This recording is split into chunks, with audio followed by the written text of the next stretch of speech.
अब राजा बड़ा सोचने लगा, रात को नींद भी नहीं आ रही थी। आधी रात जब हुई तो उसका महामंत्री आया, धीरे से दरवाजा खटखटाया, बोला क्या बात है। महामंत्री बोला कि महाराज एक बात बताइए, आपने सेब और घोड़ा ही क्यों रखा इनाम में?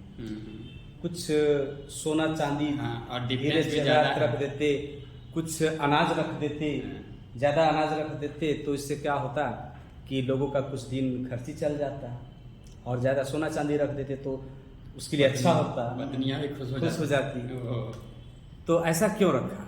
बोला कि क्या बताएं, हम भी यही सोचे थे कि एक आध मन अनाज रख दें या कुछ सोना चांदी रख दें इनाम में, लेकिन मेरी पत्नी जो है ना वो बोली कि नहीं, घोड़ा और सेब रखिए। अच्छा।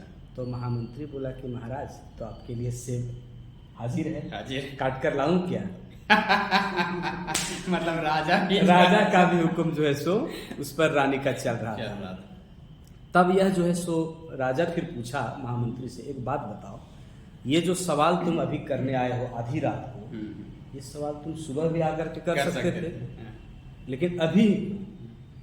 बोला हाँ ये बात तो सही है कि मैं सुबह आकर के कर सकता था, लेकिन मेरी पत्नी बोली कि नहीं तुम अभी जाओ। अच्छा। और अभी ही प्रश्न राजा से करो। तो उसको भी बोले ठीक है, तो ऐसा करो कि सेब अभी तुम लोगे या तुम्हारे घर पर भिजवा देंगे। इसलिए इससे मैंने स्पष्ट यही होता है कि इंसान चाहे जितना भी पुरुष प्रधान हो जाए ये समाज, लेकिन संसार स्त्री प्रधान, शक्ति प्रधान है। यत्र नारी जो है सो शक्ति रूपा है। जी जी, सभी जगह मतलब हुक्म किसका है? नारियों का है।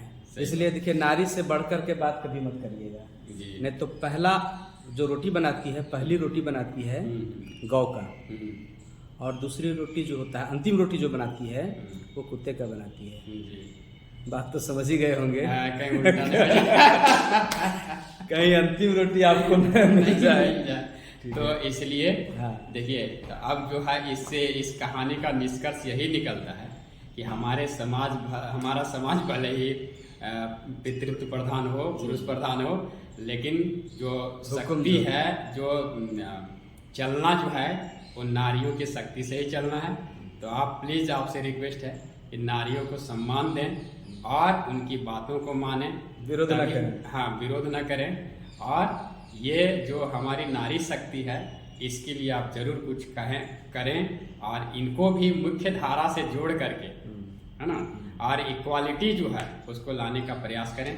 और इसीलिए हमारी सभ्यता और संस्कृति भी यही कहती है कि हम जब भी बोलते हैं तो बोलते हैं भारत माता की जय।